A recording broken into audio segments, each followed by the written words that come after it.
Hello, YouTube land.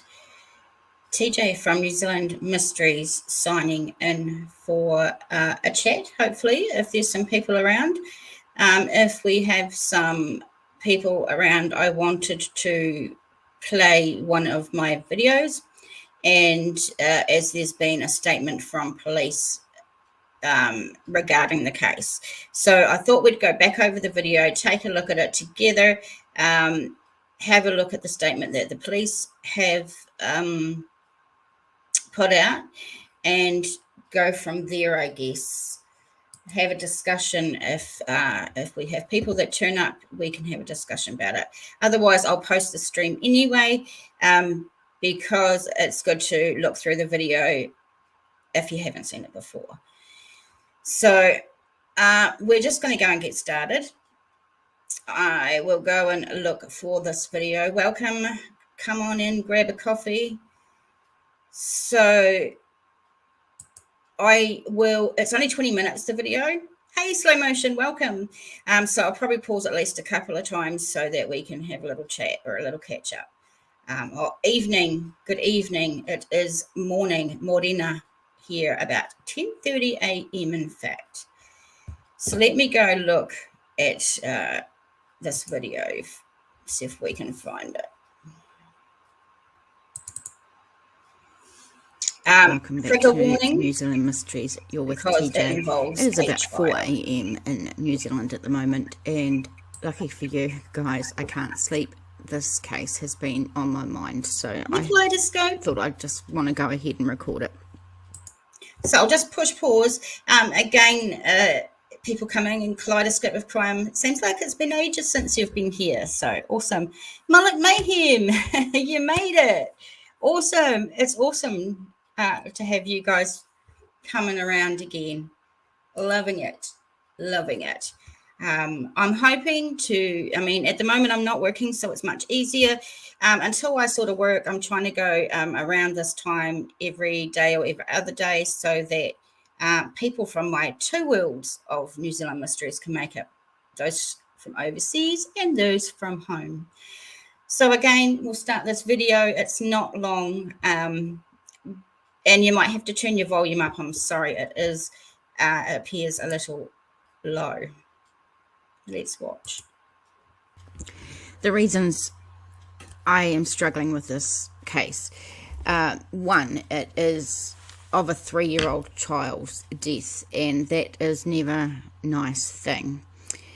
I could not get hold of the family members in this case, and of course I never ever want to offend or cause grief or hurt to any family members, especially parents of a 3-year-old that has died over the last few years. The thing is, I feel like there's a story to be told here, and my intention with all my stories is to raise awareness. So that's sort of on my mind as well.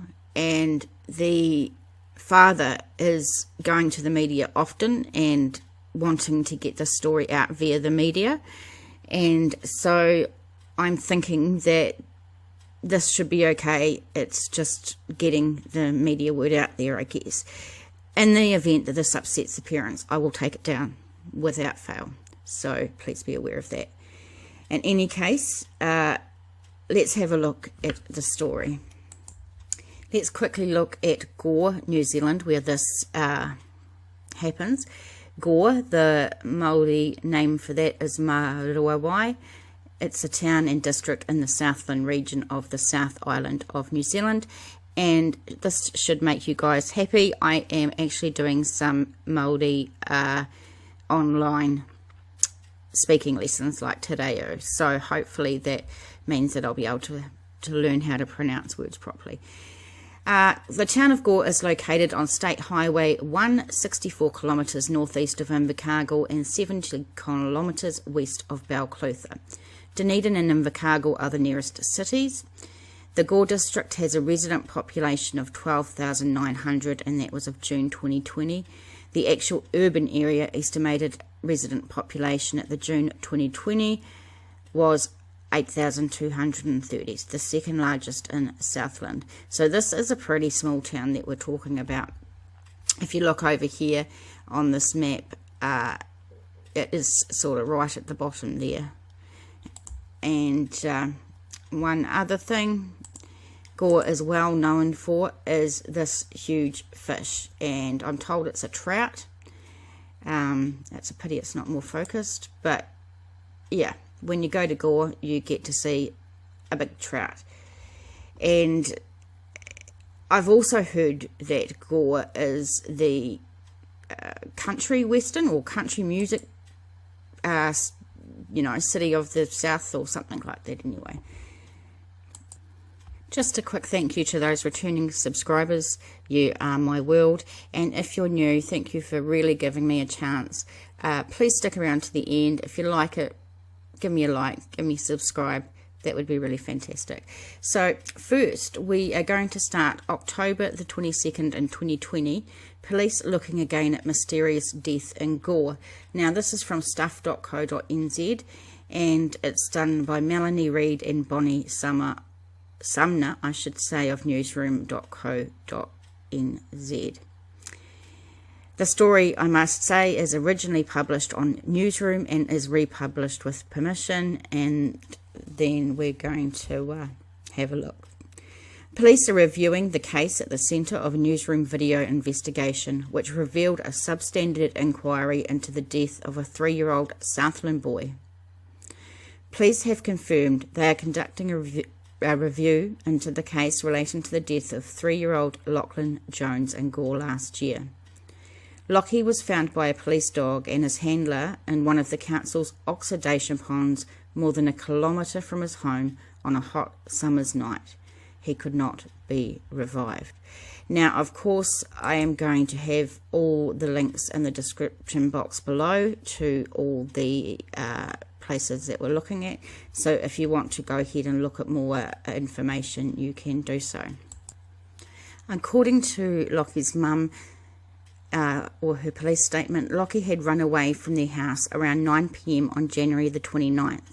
She caught up with him outside a friend's house a few doors away, but while his mother and friend chatted briefly, he disappeared again.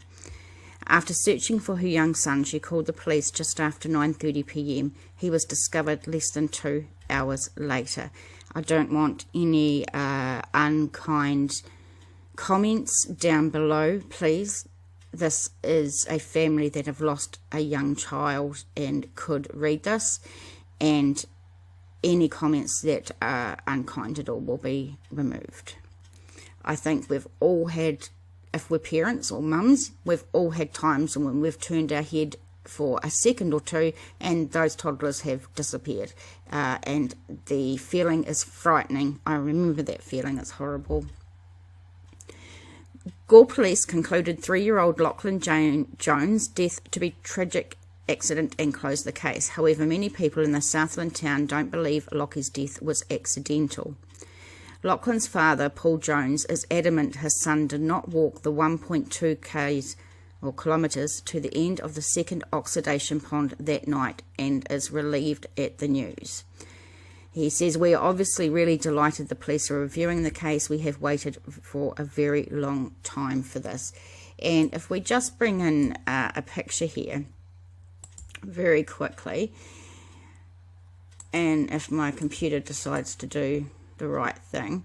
So these are the oxidation ponds here, and this is the street. Go away, computer. This is Salford Street where they lived. Now, I'm not sure where on Salford Street they lived, but he would have got in down here, and there was apparently some sort of gate, and it went all the way down here, and he was found by the second one. So that's quite a hike. I mean, it's 600 metres to there, and they said it's over a K or a kilometre to down here. So that's very disturbing.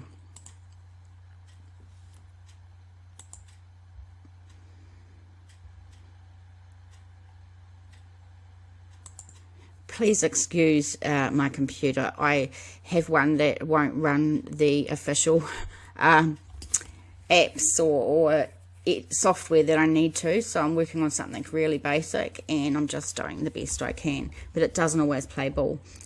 Karen Maguire is Jones's friend and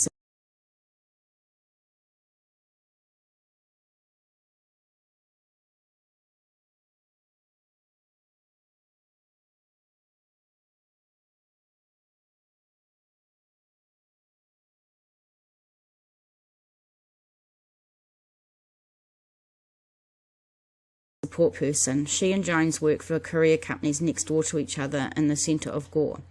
She says, we now just realised hope I had that muted the whole time I spoke to you. I was supposed to say toddlers are scary quick, for sure. I remember, you know, when I had little ones, just turning your attention span for 1 second and the little blighters can take off. So, yeah, they can go fast, all right. Hey, Ellie, thank you for coming home. It's great to have your support. Kaleidoscope says, could a little one have got that so fast on his own? Well, yeah, Kaleidoscope, these are some of the questions, right? This is why they want a review. Lead to a full and thorough investigation, hopefully from someone experienced out of town police. Of course, being such a small town, they must have a very small police presence in the town. She told Newsroom she is grateful for the attention Lockie's case is finally attracting. If the police stamp case closed on a file, it's bloody hard to get anyone to listen. Jones too is hopeful the review will lead to the case being reopened. It is so hard losing a child, but when you know in your heart of hearts the way police say he came to his death is wrong, then it makes it even tougher. I will not ever completely rest until the truth comes out. The whole truth. Substandard police practice highlighted by the Newsroom Investigates video story released yesterday included: first, police did not secure the scene nor conduct a full scene examination. No marks were found on Lachlan's feet despite a supposed walk of 1.2 kilometres over rough terrain, a gate and long grass with thistles. Key witnesses were not interviewed until more than a month later. Police took so long requesting text messaging data from telcos it was too late and no longer available. Cell phone location data showed inconsistencies about where key witnesses said they were. Police never followed up on inconsistencies in witness statements, including contradictory times given for sightings of Lockie.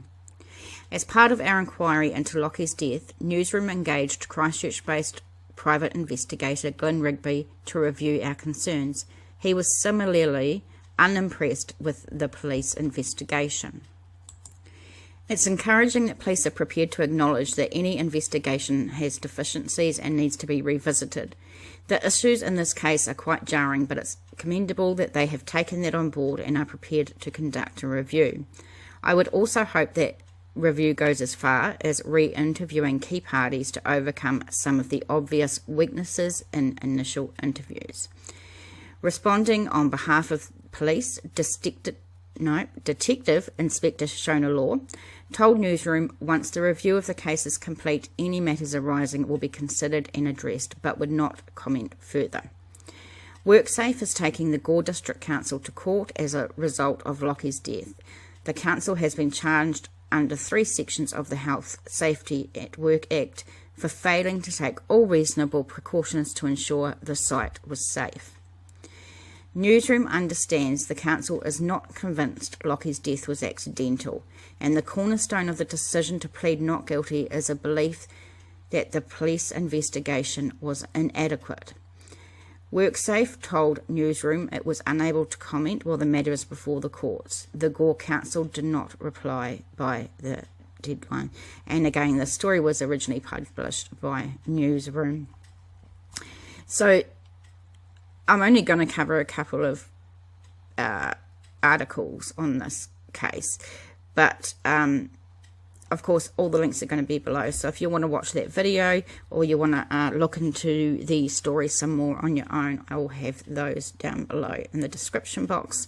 If you're listening on podcast, any description boxes that are with the episode will have that information as well. Just a quick notice, if you have any information on any of the cases I cover, please call Crime Stoppers, which is anonymously 0800 555 111. You can also go into Google and type Crime Stoppers and you'll get the online one as well. Call police on the 105 emergency number, which is not 111, the actual emergency number, but it's the one down, or contact your local police station. nzmissing@gmail.com chattin.com if you want to suggest a case. Thank you very much to Jackie, who went to buymeacoffee.com/NZ Mysteries, and I just lost my page, go back. And she bought me a $3 coffee, and I really appreciate it so much. Thank you, Jackie. Any donation is appreciated, because it's going to have to go towards a computer, something that's bigger than 4 gig and has a processor that can run better programs and software, so I can do better videos for you guys. It might take me a long time to save, but that's where the money's going, so it's really appreciated. Also, in the description box below is a link to use PayPal. Please don't forget to like and subscribe. It is a great way to support the channel, and it is very much appreciated. Let's look at the next one. Here is a quick photo of the oxidation ponds that they were talking about, and you can certainly see that there's grass and weeds and all sorts of stuff, and apparently he also had to walk down a gravel road as well. So the fact that he had very clean feet with no scratches or anything like that does make you wonder for sure. This photo here is absolutely gorgeous of his dad and him. Let's look at this one. Still no answers for grieving dad after his son dies in a wastewater pond. This is just released the other day, March the 5th, 2021, and Rachel Kelly was the writer.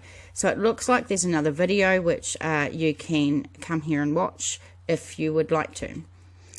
A grieving Southland man says he's becoming increasingly frustrated with the lack of communication from police who are reviewing the investigation into his son's death.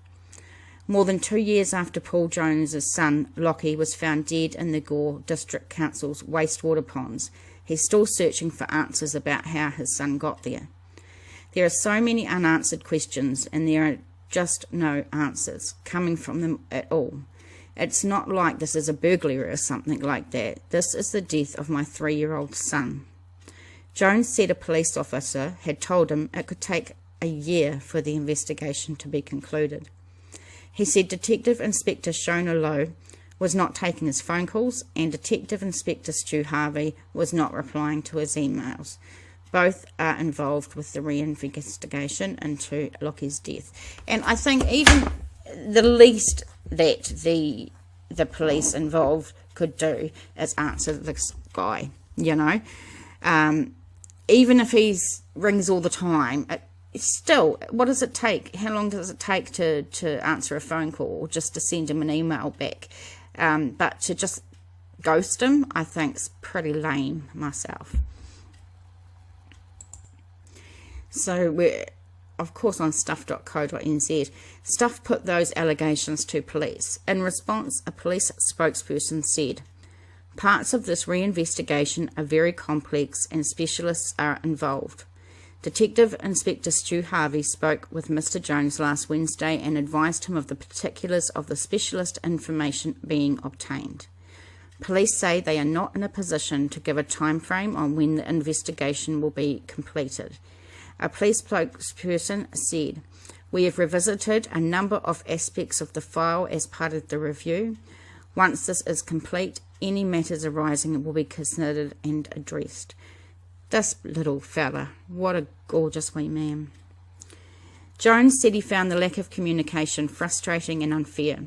They've said that this reinvestigation could take a year, which is a kind of funny because they had their first investigation done in a few days. They haven't even re-questioned me yet. But we know they had their first investigation done in a few days, but it sounds like they didn't do anything, and that's why. Police concluded that Lockie, who was wearing a high-vis vest, a police hat, and had a full nappy, had wandered from his mother's home on Salford Street and drowned on the night he dies. And this is the little man, at least in this police hat, is so cute. In July 9, 2019, police said no charges would be laid in relation to Lachlan's death. Jones's lawyer wrote to Police Commissioner Andrew Costa and Southern Police District Commander Paul Basham in September 2019 to raise issues about the initial police investigation. In October 2020, Detective Inspector Shona Lowe said police would conduct a review of the case. Jones does not believe the police's theory that Lockie climbed a wooden fence or a metal gate and walked 1.2 kilometres down a gravel road through long grass and thistles with bare feet before drowning in the Gores District Council's wastewater ponds. That's because he couldn't see any marks or scratches on Lockie's legs or feet when he visited him at the funeral home. So I'd like to actually hear about what you guys think about that aspect. I'd like to hear what you think about the police and whether you think that they've sort of failed here. There wasn't a scratch on him. He was a clingy wee boy, and I don't believe he would have walked out there on his own. Because it's just a weird thing. It's a very long way. And as a kid going to actually go that far from home, a little tiny 3-year-old, climb these gates, go down this gravel road, and then go to the end of the ponds. It just makes you think. I just don't know if a 3-year-old would go to that length that far. Exactly. The lawyer's letter to Costa, which Stuff has seen, says no examination or scene examination of the area where Lockie's body was found was carried out by police, and no attempt was made to retrace the steps or establish the route he took to get to the pond. No timeline was established by police to establish when Lockie went missing, and there were delays in police interviewing witnesses, conflicting witness statements, and a lack of cell phone information. The letter says one witness said she saw a little boy in a high-vis vest at around 8:30 p.m, which was 30 minutes before his mother said he disappeared at 9 p.m. And another shout out to Rachel Kelly, Southland reporter here, who has done a brilliant job. Police dismissed the time difference, saying the witness phone hadn't yet switched over from daylight savings, which had happened 4 months earlier. And I have concerns about this because I thought these days all phones just automatically did it themselves. Tell me if I'm wrong in the comments below. And 4 months after daylight saving, the phone still hasn't decided to do it. Doesn't sound right to me. Not in 2021 anyway. There were also inconsistencies in the movements of 2 key witnesses whose phone signals were polling on the other side of Gore to where they said they were in their witness statements, the letter says. Jones has hired a private investigator to look into the circumstances of Lockie's death. There are way too many I's to be dotted and T's to be crossed here, and I want answers for Lockie.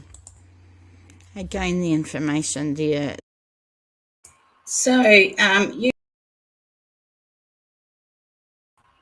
you can imagine why I when I came across this story, I really wanted to show it, because there is actually quite a few odd things going on, or odd, yeah, there's just weird things. You have to check it set to auto update the time on some. Oh, okay, I didn't know that. So now I want to share with you a letter or a statement that the police have put out, and I want to thank Curious Kiwi for letting me know about this. So another gorgeous, I think he's been a cop again in this photo. Beautiful young man. A father's plea to have the death of his son reinvestigated for a 3rd time has fallen on deaf ears after Police Commissioner Andrew Costa said he was unable to comment on the case because it was now with the coroner. Paul Jones appealed for police to reinvestigate the case outside the Gore District on Monday after the Gore District Council was sentenced over the fencing of its wastewater ponds. He said the police's decision not to reinvestigate the death is another body blow. Just got to be. I'm getting used to it, he said. Jones's son Lachlan was found dead in the council's wastewater ponds in 2019. I apologise, I think I said 2020 before. He has always maintained that Lachlan did not wander off and drown in the ponds because there was no fluid found in his lungs and no marks on his feet or legs, despite police concluding he had walked 1.2 kilometres from the house. I don't know if someone wants to go online and find out how much miles is in kilometres, because that might put it in perspective for some people. But I mean, even just looking at that, okay, so he did get an autopsy, no fluid found in his lungs. So he did not drown, did he? How do you drown with no water in your lungs? I'm a bit confused. I ask that from today onwards that this case be reopened by the police. I now ask Andrew Costa to come out in front of me. I now ask him, does a 3-year-old matter to him? He said outside the court on Monday. I want him to know or show some empathy and front me and get this reopened and reinvestigated by some police outside the area. It doesn't seem like he's asking that much, yeah? On Monday, Newsroom reported Dr. Alexander Kohler, an independent expert forensic pathologist in the UK, had reviewed Lachlan's organ tissues and other relevant post-mortem documentation. He said, is it not safe to provide drowning as a cause of death? He said, it is not safe to provide drowning as a cause of death. I'm not certain on what basis the pathologist gave the cause of death as drowning. The lungs, including his histological examination, were described as normal. Further, the internal aspects of the head were not formally examined. From the report alone, accepting that there may be other non-documented data that the pathologist had to hand, it appears that the only evidence as to cause of death was circumstantial rather than pathological, he said. Wow. On Tuesday's Stuff asked Costa whether police would investigate the case and whether police were confident in the findings of the second investigation into the death. In a response, Southern Area Commander Inspector Mike Bowman said the matter is now with the coroner, and as such, police were not in a position to make any further comment. Police said Costa was also unavailable for comment.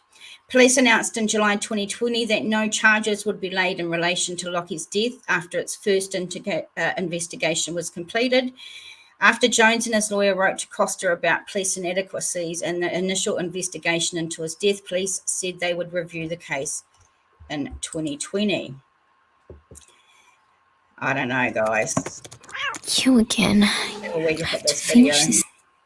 when I can skip it. Being fined today. I've always supported the council. That's why I fronted today to give of 100% back the council, and I was told they were going to plead not guilty, but they've changed that, so I stuck to my word and fronted today, and have never held them responsible, but they had to do what they've had to do, so I don't hold any grudges against them. What's your next step? Well, I asked that this, from today onwards, that this case be reopened by the police. I now ask Andrew Costa to come and front me. He fronted the mosque attack, headed it up on telly, and made himself look good. So I now ask him, does a 3-year-old matter to him? I want him to show some empathy and front me and get this reopened and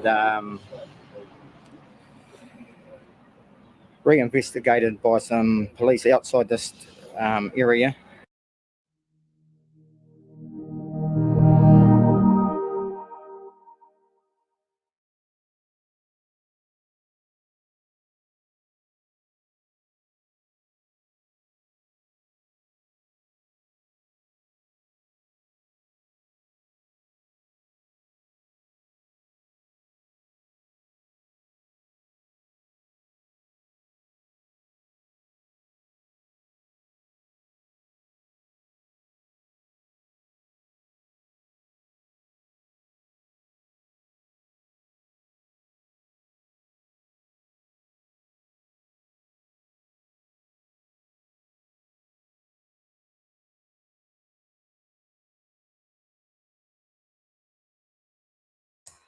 For fuck's sakes.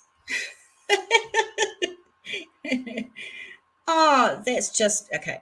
Heaps of people do it. It's not just me. So we have a few red flags. He was drowned. They said he drowned even when there was no water in his lungs.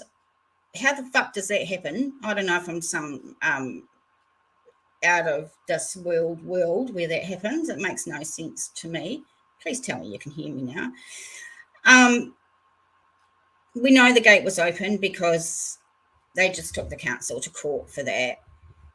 The second review of the investigation done by someone in the UK, so they got what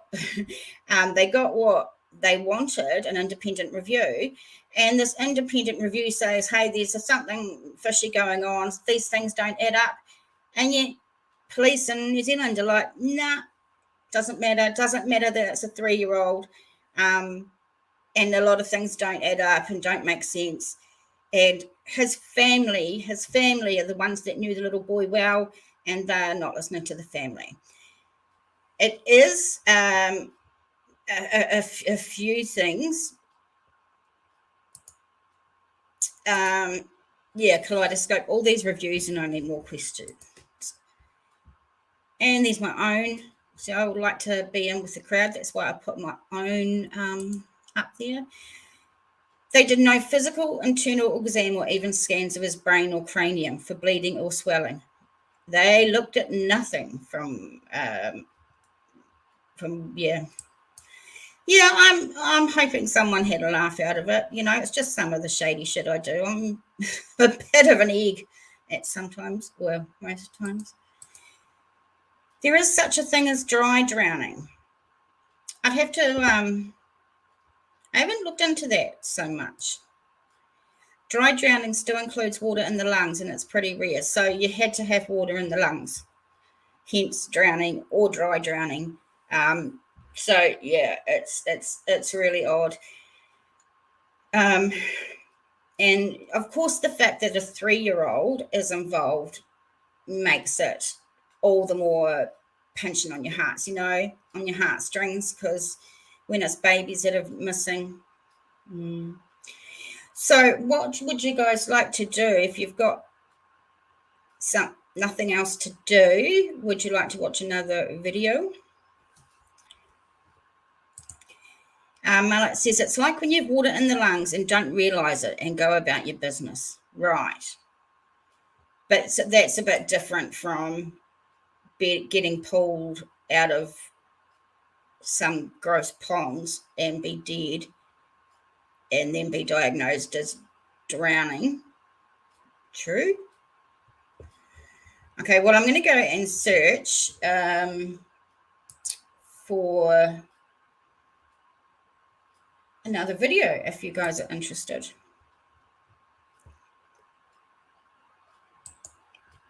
And it's another one that the police missed the ball on. Bear, Doug, good to see you, hon. I'm glad you made it. You guys might not have met Doug. He's a new subscriber. Mullet mayhem asphyxiation without Marxism is possible in such a small child if a perpetrator did it. Yeah, I agree on that too, actually. Yeah, another one. This one here is, one again that police incompetence in New Zealand has raised its ugly head. What I'm going to do is, it's only 20 minutes, but I'll stop 1 or 2 times so that we can have a bit of a chat rather than my typing. So let's have a look, guys. This is a really popular one in New Zealand, actually. So some of you from Kiwiland may have already seen it. But let's have a look.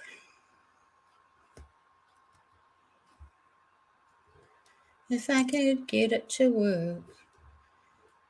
Now I'm singing as well, 'cause I'm so cool. Okay, hang on. Now I found it. It was the way he couldn't look me in the eyes. It was the way he stuttered over every question. The way his hands trembled as he closed her police file. I sat across from him listening to the story his words were not telling. Let go. Let go and let your family grieve, he says to me. Such privileged words spill from the mouth of a man who has not witnessed the oceans that have fallen from the eyes of my whānau. Let go. Her death is unexplained, he says. Such privileged words fall from the mouth of a man who does not carry the burden of explaining her absence to the son she left behind. Welcome everyone back to New Zealand Mysteries. This is TJ. That very moving intro to that video is from the cousin of this gorgeous young lady, Jamie Kawai, who has been missing for over a year now. I'm going to have links in the description box below to all the sources and back to that video so you can watch the rest if you want to.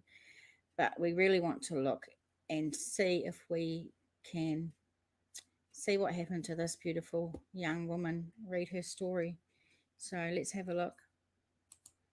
This story happens around a place called Tolaga Bay, and we'll have a look at that. Tolaga Bay is both a bay and small town on the east coast of New Zealand's North Island, located 45 kilometres northeast of Gisborne and 30 kilometres south of Tokomaru Bay.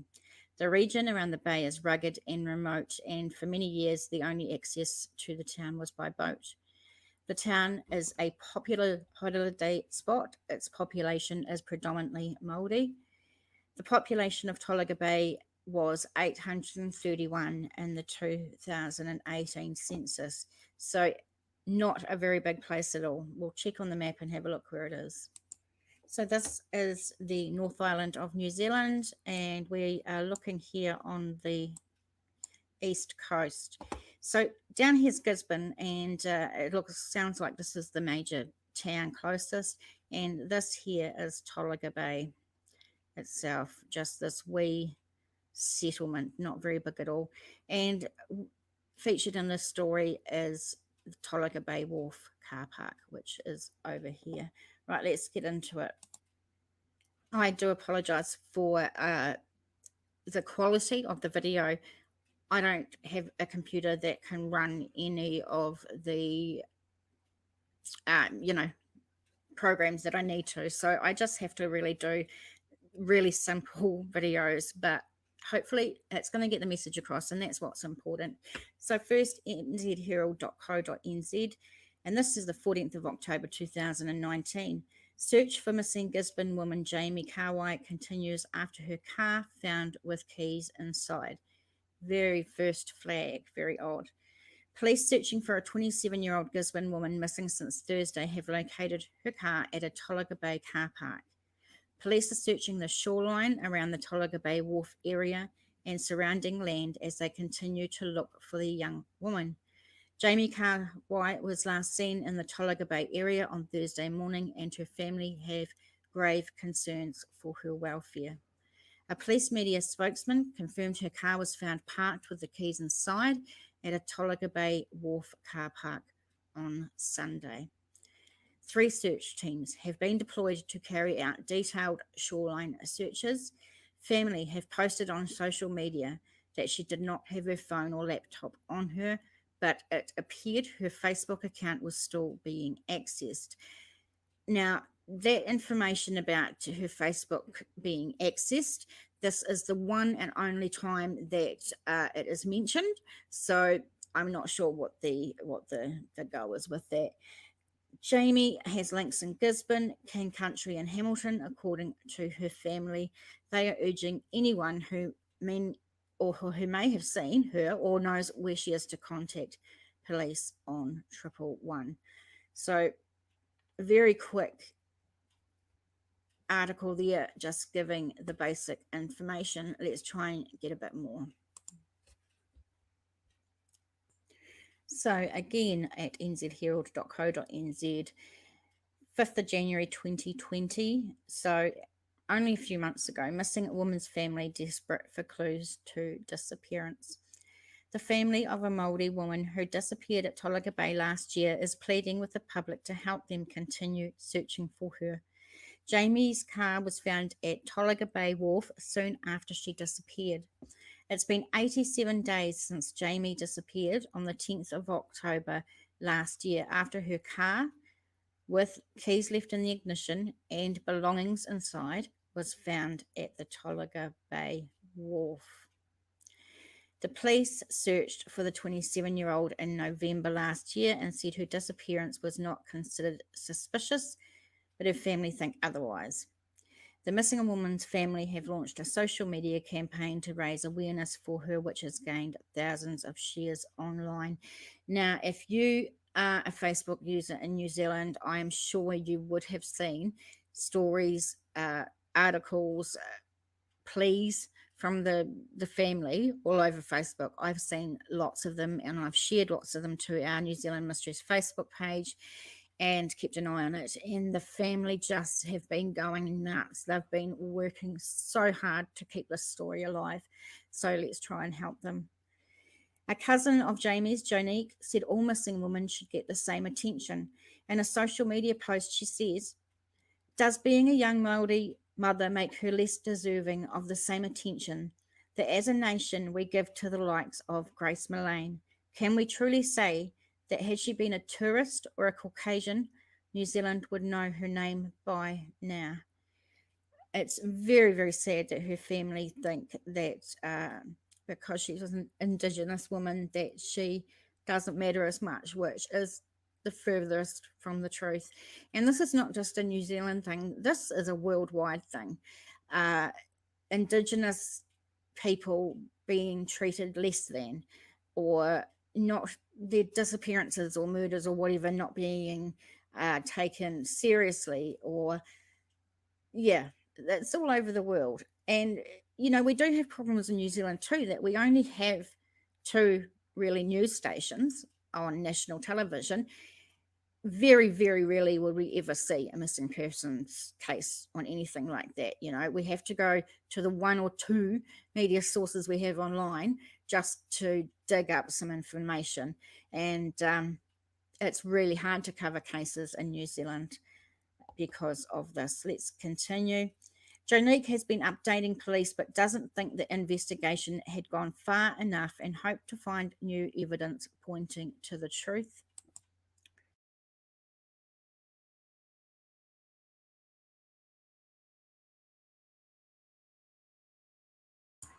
Thank God I was muted while I cuss really bad time. Right at that time. Curious Kiwi, good morning. Thank you, my dear, for coming. Hey, we have already gone over that 3-year-old Lockie drowned suspectedly. And thank you very much for putting me on to the update about it, which is what I've just read out. So thank you for you. Kaleidoscope, it's a big epidemic worldwide. Absolutely. Even when you come to little old New Zealand. And it's definitely shouldn't be the family's responsibility to have to investigate if police are failing to do their job. The lack of thorough investigation to rule out foul play has cost my family precious time and prolonged despair. Time that I then had to make up by investigating myself to find enough information just to get police to look again. The family said they're worried something sinister may have happened to her. We believe she is close to Tolaga Bay, 10 to 30 kilometres north. My final plea is that if you're out hiking, tramping, hunting, walking in and around abandoned homes, the shorelines, rivers, that you keep her in mind, Jonique said. So yes, please, if you've got friends up that way, please share this information with them so they know to keep an eye out for anything relating to where Jamie may be. Her body may be around Mangatuna and Mangatokoro, and ask anyone going through the area to keep her in mind, she said. And if we just skip over here to the map again, those two places she was just talking about are just sort of upriver, really. And I think one of these is actually Mangatokoro River. So I think she's sort of talking about there and anywhere I mean, yeah, you've got to search anywhere, don't you? It could be anywhere. Just a quick note before we go on to the next one. If you like or dislike the video, please thumbs up or thumbs down. Subscribe really Hey, helps Pam, my you're channel, fine, and I hun. so appreciate everyone that subscribes. And hit the notification bell and choose what you'd like to be notified about. nzmissing@gmail.com is where you can get hold of me. And want to give a big thank you to Truth, who went to buymeacoffee.com/NZ Mysteries, I should say, and bought me a coffee. The donation is extremely appreciated. Thank you very much. It's going to go to the Better Computer Fund, I think, so I can do better things. Let's carry on. Oh, Pam. Stuff.co.nz with these beautiful pictures, really raw pictures of young women having a blast, laughing, and their faces are glowing. It's a beautiful, beautiful picture. A year after Jamie Kawai's car was found on Tolaga Bay Wharf, her family is no closer to knowing her fate. December 5th, 2020, this was published. Even a year after she disappeared, mentioning Jamie Kawai's name is enough to end a conversation in Tolaga Bay. Kawai was known in the East Coast community for her contagious laugh, generosity, her love for music, and talent as an artist. But the sound of her name, followed by questions of her disappearance, ends in lowered voices, rumors of foul play, deteriorating mental health, and drug use. The 27-year-old mother of one vanished on the morning of Thursday, October the 10th last year. More than a year later, the police case remains open and active, but isn't being treated as suspicious. Families say the police seem to have assumed that Jamie took her own life. And not good things happen if you assume things and don't get facts and stuff. However, despite her struggles with mental health, some of her family do not accept this explanation. And just a thought, people with mental health, depression, or whatever, doesn't automatically mean that they are suicidal. We can have up days, we can have down days. You know, I'm going to have information in the Hi, description box Julie. about places I things haven't and seen you there before. Welcome. anything for you at all. This is Tolaga. It's a small town. People are not talking, said her Good to see grandfather, you. Ihu Kawai. His granddaughter's car was found by Māori wardens 4 days after she was last seen at the car park next to Tolaga's famous 660-metre wharf. Now, You going live is a today, picture Jonesy? of the inn that Jamie was working and living at. And apparently she was quite happy. And it's beautiful, absolutely beautiful. And there's a short 30-second video, but I will leave links to it in the description box below so you can go there. Her car was unlocked with the keys inside, along with damp clothes. There was blood on her clothes in the car, as well as her room at the Tolaga Bay Inn. Red flags, 2 red flags. Her family told staff they also claim no forensics or fingerprints were taken at either location. That I can see why the family is so angry. And now it's too late, isn't it, to take fingerprints or do forensics? They've lost. So just pausing. So they took no forensics of the car or the abandoned car or the place where she was staying and she hadn't gone back to. So no fingerprints, no forensics. And then the room was cleaned, obviously, for the next guests. So I reckon they really, really screwed up this time, royally. Their evidence forever. And I don't see how they think that blood found in the car in a room doesn't raise any red flags for the police. I don't understand. You'd think they would at least look into it, but it just appears that they haven't at all. So police have not responded to staff's questions about circumstances of Jamie's disappearance, including forensics and the presence of blood in her car and room. There has been no trace of her since. 2 days after Jamie was last seen and before her car was found, Tuia 250 commemorations were held in the town, a celebration marking 250 years since the first onshore encounters between Māori and Pākehā in 1769. The beach was busy and the bay was filled with boats, yet no one reported seeing Jamie's car arrive in the wharf car park. Not one person saw anybody. If she had drowned, she would have floated and she would have gone where the tide takes her. The divers searched and found nothing. And then the stories started to go, he said. The rugged beach town is a 40-minute drive from Gisborne and its population normally over 700. It grows drastically during the summer months. A woman who did not wish to be named said Jamie's disappearance had rocked the community. All sorts of terrible rumours went around that this person did it and that person did it. And unfortunately, in a small town, that's what you get, isn't it? And it doesn't help, you know, with all the rumours and that. You want facts, not rumours. She said there's some very suspicious people around here who are superstitious and believe in all sorts of things. So whatever you hear, you'd have to take with a grain of salt. The woman also praised the police and said they were very much liked.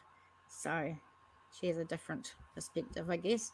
Just over a year after Jamie disappeared, on a Tuesday afternoon, the main street of Tolaga Bay is quiet.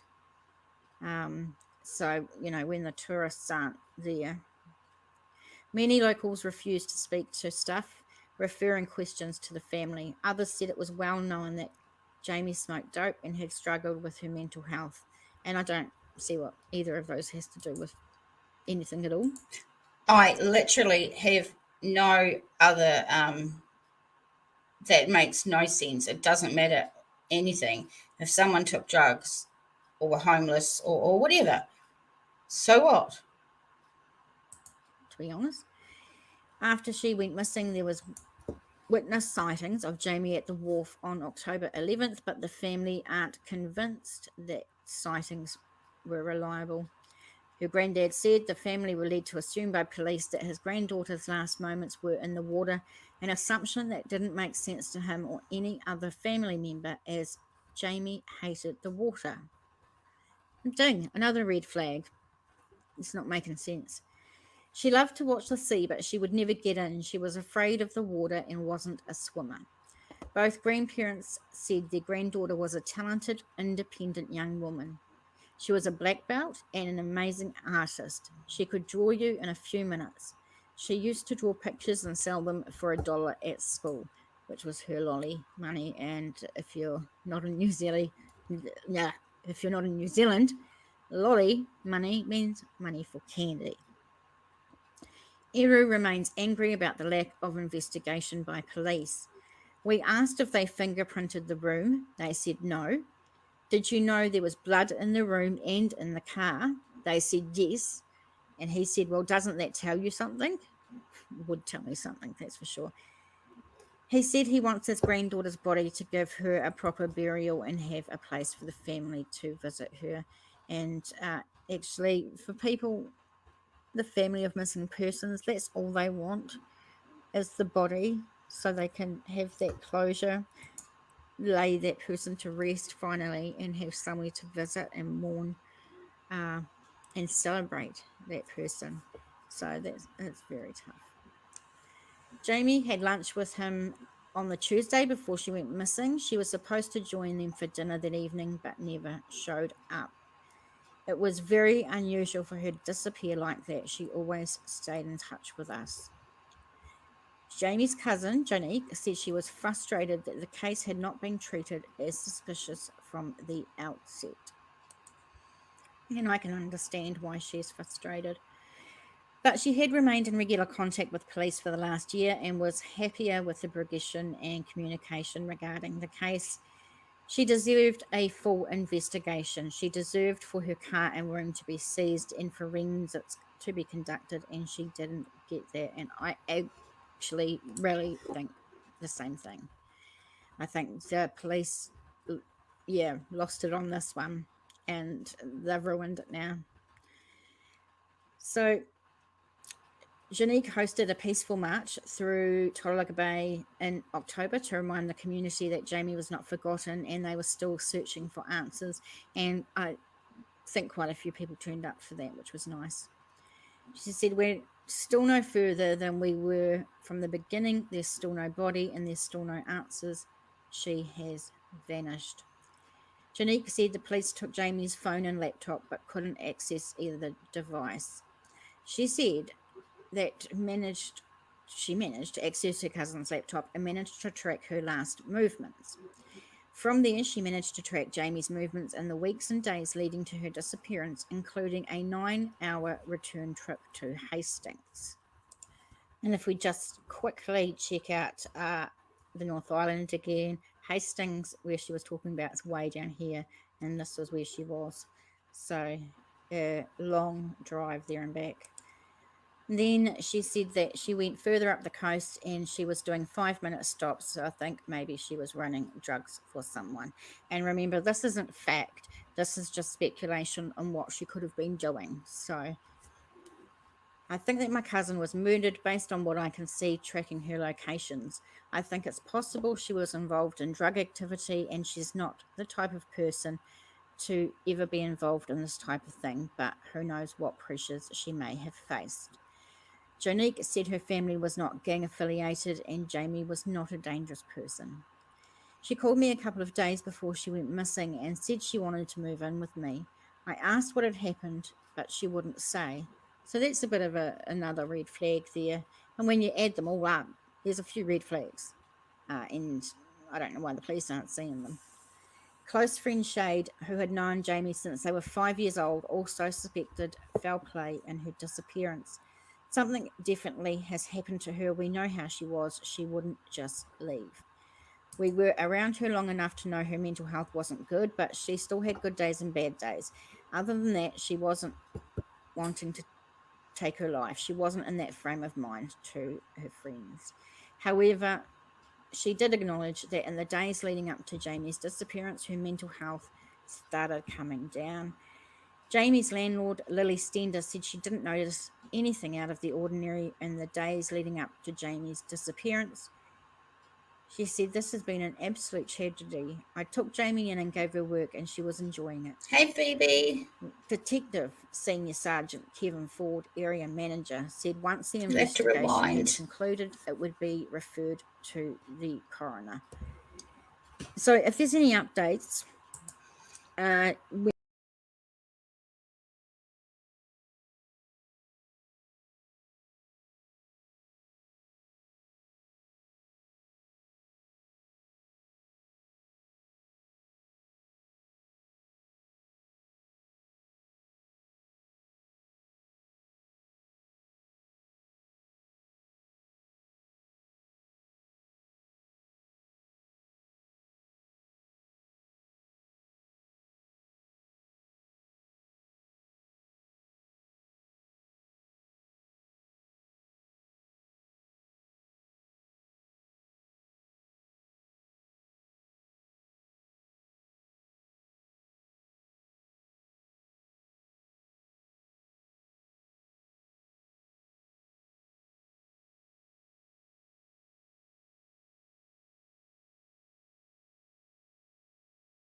I am not, but I booted myself out of my whole live stream out of StreamYards. I don't know what happened. Yeah, Julie, you'll have to rewatch it. Phoebe, welcome. It's good to see you, hon. You'll have to go back. No, Kaleidoscope says no matter what, she needs to be found, and she and her family deserve a proper investigation. Absolutely. There has been a few updates on her case, and any updates I'll put onto my Facebook page. The description link in the description box below. No, it wasn't you, Curious. I booted myself out of the stream just for no good reason. It happens. The mental health thing is like an automatic jet off for the cops, which is why they are always so quick to jump on it. Yeah, you hear someone has depression or mental health issues, and sometimes that tends to put them at the bottom of the barrel for being cared about, which really pisses me off. Oh, you're driving? No, no, you hadn't lost anything. You just, I'd lost my mind. So I don't know if all of you have heard about what I'm doing here in Christchurch for the homeless this week. Oh, not this week, this winter. I'm putting a call out to people in Christchurch if they've got spare sleeping bags, washed thermals, tarps, flasks, all the kind of things that I could give out to homeless people to make their winter go a bit better. So if you know people in Christchurch in New Zealand that you think might be able to help, send them to my Facebook page and message me. That would be good. On your mate, Curious says, I know, right? Julie, I was at a meeting yesterday with an organisation that is federally funded was actually talking about the lack of skills of police. So I was really pleased about that. Yeah, well, apparently the police don't have all the answers, right? So I wanted to show you this. This is my inbox for New Zealand Mysteries. And when I posted this morning, there was quite a few comments. So I thought we'd go over some of those comments. Except they go out of like whack. So Bianca, Jade, fresh eyes need to be laid on this case. There could very well be a child killer walking amongst us. Dad's onto something. He just needs someone to hear him and make the executive decision to reopen. This is about the earlier case, if you weren't here, that we watched. Pauline says there are reports that no fluid found in lungs. Surely the coroner needs questioning again if this is the case and drowning was the cause. Antoinette, thank goodness you keep pushing it. Jonesy, there needs to be answers and the case reopened. This wee boy didn't walk to the ponds, didn't go over the gate, and certainly didn't drown in the ponds. Something sinister happened that day. Simple as that. Police have let this dad down in the worst possible way. Brooke says, I can't pass judgment as you've never seen it. Well, hopefully you do get to. Bianca says, yeah, he had no marks or scratches on his feet. The exact path, says Victoria, the toddler walked was unknown, as was the condition of the grass he walked in. Tammy says, I remember in a news article that the boy didn't have any scratches on his feet after walking through that scrub, gravel, and so forth. And Janine says, oh my God, this is heartbreaking. Very, very sad. Hope this dad gets the investigation that is needed. Something not right all about that. This poor little boy, ROP. Little Dove, hi, darling. It's good to see you. I like it when people come back. I'm glad you're loving the channel, Little Dove. Love having you here too. So we can possibly go for a third video if you guys are interested in.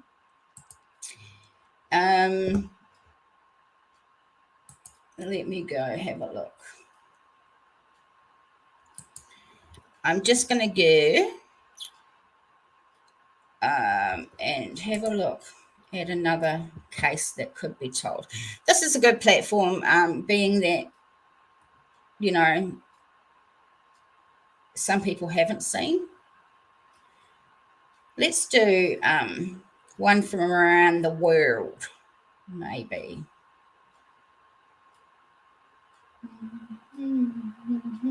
No, I'm like humming. I've got this damn song in my head. Hey, do you guys know John Lorden? Heard of John Lorden or ever watched him?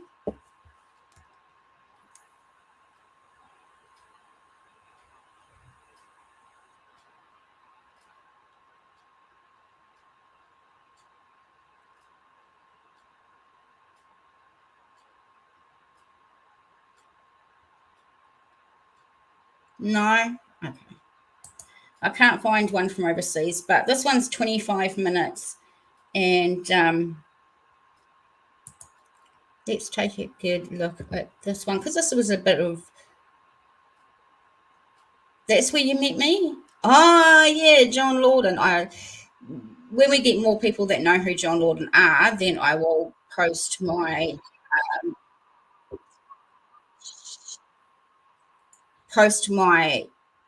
interview with him. But in the meantime, okay, this is going to really make you guys laugh. This is an early case, and when I first started doing these cases, I was really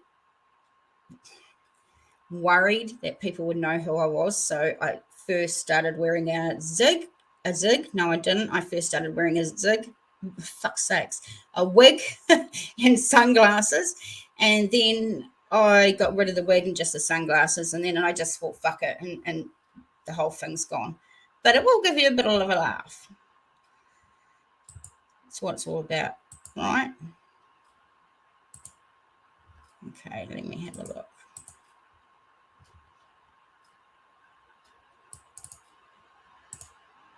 You're allowed to laugh because it's funny. To have you here. Before we get into this case, I just wanted to tell you something exciting. I don't know if you've noticed, but we are so close to 1,000 subscribers. We're at like 991 or something ridiculous like that. And when we get to 1,000, it's like this huge milestone in YouTube, I think. It sort of cements that you're like kind of here. You've put in the groundwork. And hopefully it means that, you know, more people will notice the channel and help us out and share the information, which is the most important thing. So I just wanted to say thank you to all of you, because obviously I couldn't have done it without you. So awesome. Thank you so much. Now let's have a look at our story today. So today we're looking into the case of Melissa Ewings, very beautiful young lady who said she was going for a walk and never was found or seen again. I'm sorry, so it's a very sad case, but we need the details. So let's get into it. All right, first we're going to tvnz.co.nz, and this was Tuesday, September 22nd, 2020. There are serious concerns for a woman who said she was going for a walk to a river on Sunday info and hasn't been seen since. So let's have a quick look. Police say Melissa Ewings, 31, from Clarence in North Canterbury, was reported missing yesterday after she didn't turn up for work. A friend of Melissa's said Melissa had said she was going to walk to the Clarence River 2 days ago. Melissa's friends and family have serious concerns for her welfare, police say. Police urge anyone who may have seen Melissa in the Clarence area on Sunday to contact 105, quoting file number 200922/5064. And of course, I'm going to have that in the description box below if you need it. But let's move on to our next article. Actually, quickly before we move on to the next article, I just wanted to show you whereabouts Kaikoura is and then where Clarence is. So for some reason, I tagged this Winter Home Garden. I don't know who they are, but I suppose I'm giving them some sort of shout out because I'm stupid at using Google sometimes. So Kaikoura is here, and this place called Clarence is around here. Hey, Wyoming. So nzherald.co.nz, missing woman mystery. Police searching for Melissa's Ewings, track phone to 100 metres. That was on the 28th of September 2020, and I apologise for the mouth mush because I can feel it coming on already. Detectives investigating the mysterious sudden disappearance of a Marlborough woman tracked her phone to within a 100-metre radius of her house. Melissa Ewings, 31, hasn't been seen for 8 days, despite an extensive police search operation and mounting fears for her safety by concerned family members. Her family say it's out of character for the keen adventurer not to keep in touch with family. Ewings lived alone in a rented house at Clarence, 60 kilometres north of Kaikoura. She was last seen just before dusk on Sunday, September the 20th, and failed to show up at work at a beekeeping business just 400 metres from her house the following morning. Couldn't be a beekeeper. No, definitely not. I'm scared with one bee around and I have like a panic attack and throw my arms and legs around and you blah, blah. No, couldn't do it. Ewings had previously lived at accommodation at the beekeeping operation, mainly used by seasonal workers and which includes a caravan, but had moved to her own place about a month ago. On the day she was last seen, she visited neighbours at around midday. They told the Herald that she appeared, quote, good as gold and happy during the half-hour visit. An official missing persons search was launched last Monday. Melissa's house was reportedly found locked, with a car left behind along with her wallet and bank cards. None of her personal belongings were missing, apart from the phone, of course. Everything was there, nothing had been taken or moved out of the house, said her grandma, who's based in the Gold Coast. Her phone was missing, though.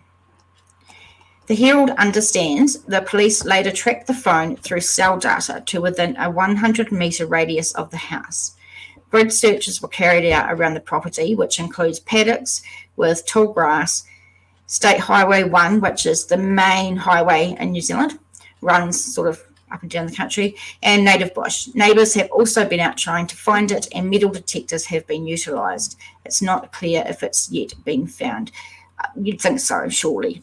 Within 100 metres and all those people and the metal detectors and everything, surely they found it. It's understood that a search team even tried phoning the mobile device from a nearby hillside at night to see if it produced any light in the darkness. CCTV from neighbouring properties have also been seized by police and reviewed for any clues. Police search teams have gone through all of the local properties and spoken to the residents.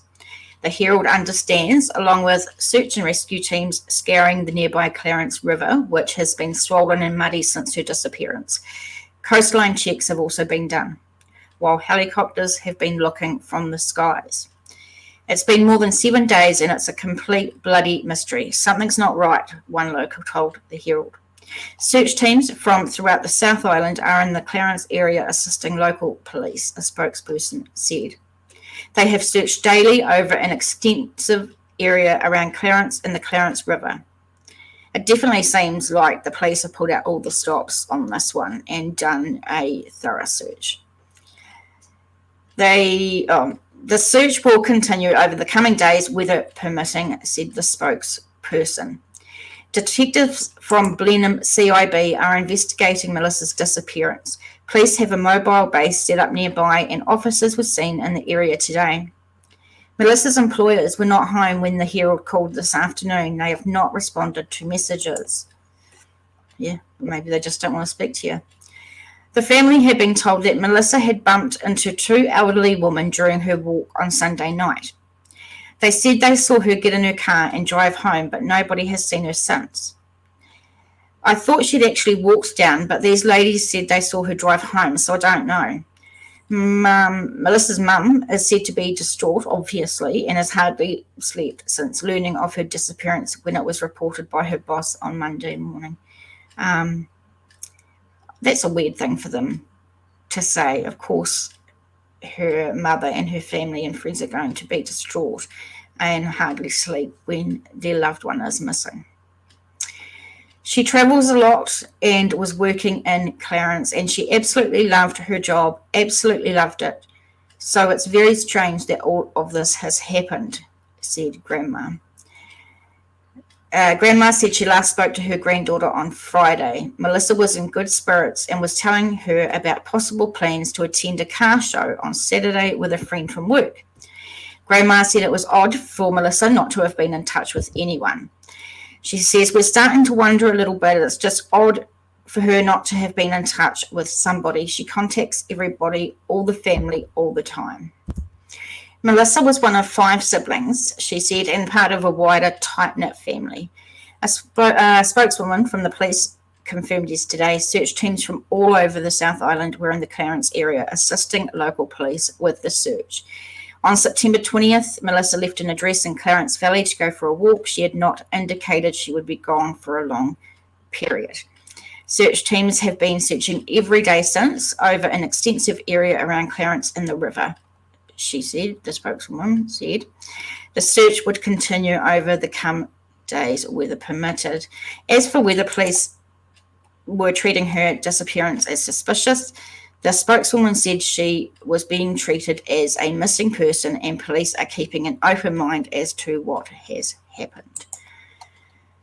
Okay, so very bizarre, and she's so beautiful, and it's very, very hard on the family and grandma being overseas and not being able to do things. That's pretty damn hard as well.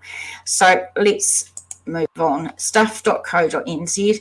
Clarence neighbours recount missing woman Melissa Ewing's last known moments, and this was October the 1st, 2020.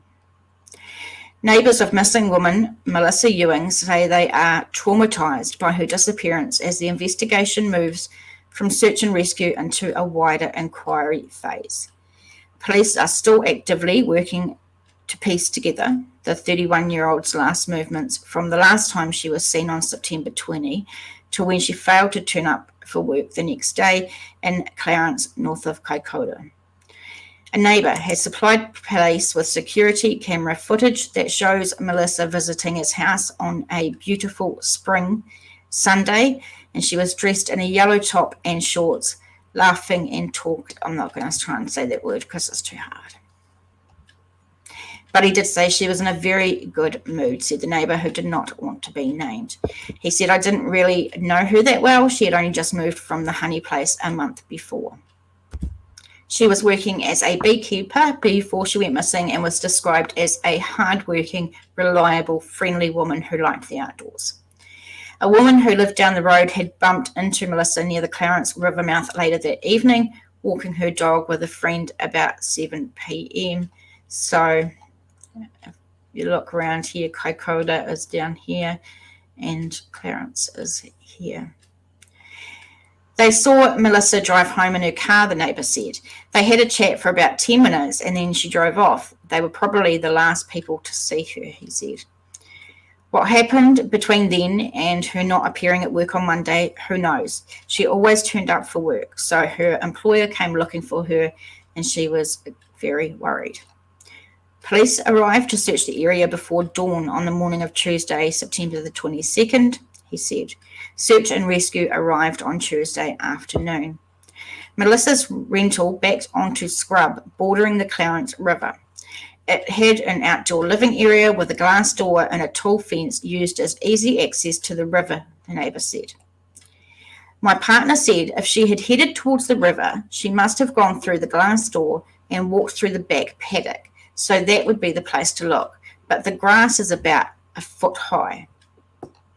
Another neighbour had told him they saw the glass door open on September the 21st, flapping in the wind. He had also heard the house itself was locked and her wallet was inside. Police have not yet confirmed this, but we kind of heard that in the last article, but I don't know if it was confirmed or not. He says, I believe she might have gone through the glass door, heading for the river or the sea, just going from that, but it is possible someone else opened it. On September 23rd, a friend suggested he turn on Bluetooth on his cell phone to see if it would pick up Melissa's cell phone's Bluetooth signal. Good on him for thinking about that, because I wouldn't have thought about it. We went over and walked around her house, and I did pick up a signal, but it did not say if it was coming from Melissa's phone. On Saturday, September 26th, there were police everywhere and helicopters as search efforts ramped up, he said. Police confirmed they found Melissa's cell phone on Saturday. Oh, good. So they found it, along with other items of interest. Oh, that's new. Though they had not confirmed what those items were.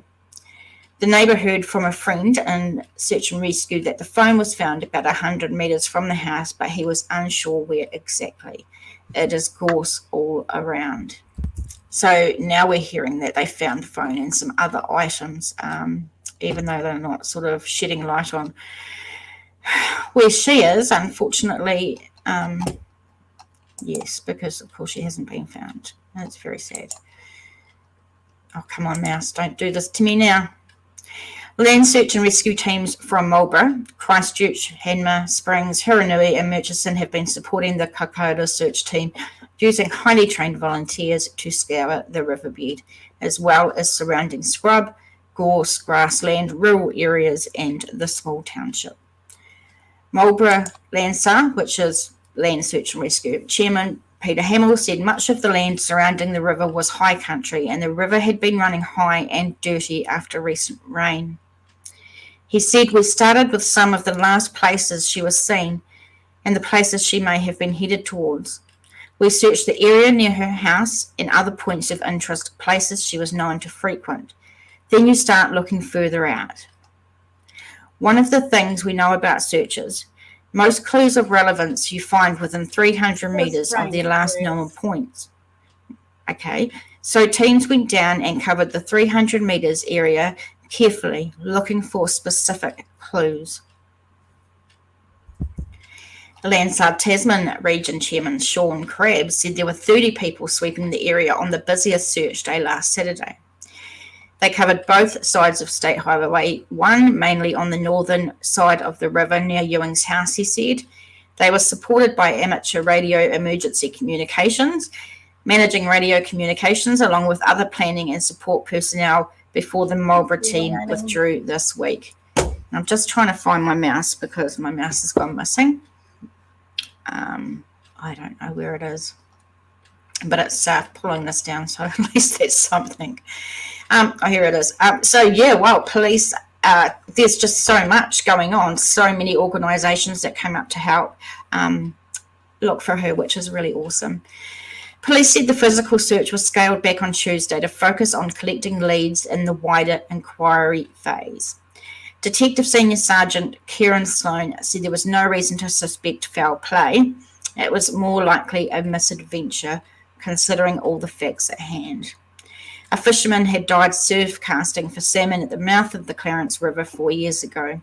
He was fishing from a small gravel sandbar between the river and the sea, wearing chest-high waders with attached rubber gumboots when he was knocked off his feet, pulled into the river and dragged out to sea by a rogue wave in 2016.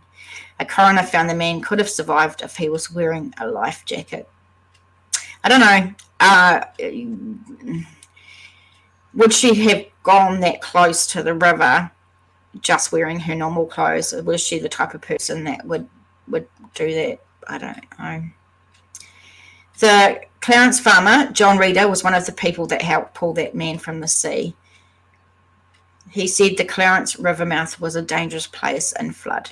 The river was up when she went missing that Saturday. I wouldn't say it was a flash flood, but we did have heavy rain up in the mountains.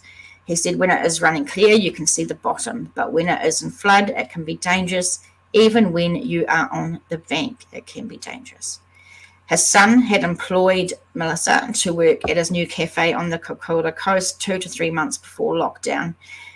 Reeder said his son told him Melissa was uncomfortable working in a public-facing job amid the pandemic, so she took a job as a beekeeper in Clarence. She was a very strong girl, he said. I would be surprised if she did have an accident, but if the banks gave way, as they can do when the water is high and she fell in, maybe. He saw the search teams scouring the whole area last week on the northern side of the river near her home with dogs and metal detectors, he said. The river mouth, is widely used by the public. A lot of people camp at the river mouth for salmon fishing and whitebaiting, and it is well frequented by kayakers and rafters. Lots of people use the river. Another neighbour, who did not want to be named, said the small Clarence community was still stunned by the disappearance, 12 days since she was last seen. They say it is just a terrible situation. Everyone has been a bit traumatised by it. The police were still visibly working in the area on Thursday, she said. Senior Sergeant Peter Payne said the cell phone and items were being analysed by police. And anyone who found items of interest or with information about her disappearance can call the Blenheim Police or 105, quoting the file number. Of course, that's going to be in the description box below if you have any information or find any items of interest. Righto. Just quickly before we go on to our next article, if you have any info about the cases I cover on my channel, please call Crime Stoppers 0800 555 111. You can also go online. Call 105. Okay, so that was another strange one. Appears in New Zealand we have a few strange missing stories for sure. So what I'm going to do is, like I said, I'm going to try and come at this time, if not daily, every other day. And this platform seems to work. You seem to like that we're sharing some of the videos and rewatching them. But also, if you want to send me email through my Facebook page of cases that you would like me to look into or that we could look into while we're doing this forum, let us know, because I can also, we can do Googling on here. I can Google and we can do that. Also, if anyone wants to keep an eye out for any updates on cases that we have covered. So like Curious Kiwi did, it would be cool as well. Slow motion, this is way more interesting than watching mindless TV on my own. Yeah, I know the feeling. Little Dove says, no, I won't do that. I just can't believe that. Oh, you're watching the first one? Yeah. There's a lot of red flags in that first one. For sure, that didn't. If you want to suggest a case from my videos that you want to see the next time, just flick me a message as well. But I'm going to leave it there. I don't want to go too long and lose my voice like I did the other night, because that won't be good. I will put all the information in the description box below of all the sources that we use, how you can donate, any of that, how to find the Facebook page and all that guff. And say hello to me on my Facebook page anytime. I'd love to talk to you, and we will see you again, maybe tomorrow, maybe the next day. We will see. Thank you so much for being with me, guys. Sounds great. Wyoming. Yeah, I reckon I'm happy to come on every other day and talk missing people, if that's what we can do, All right, guys. See you next time.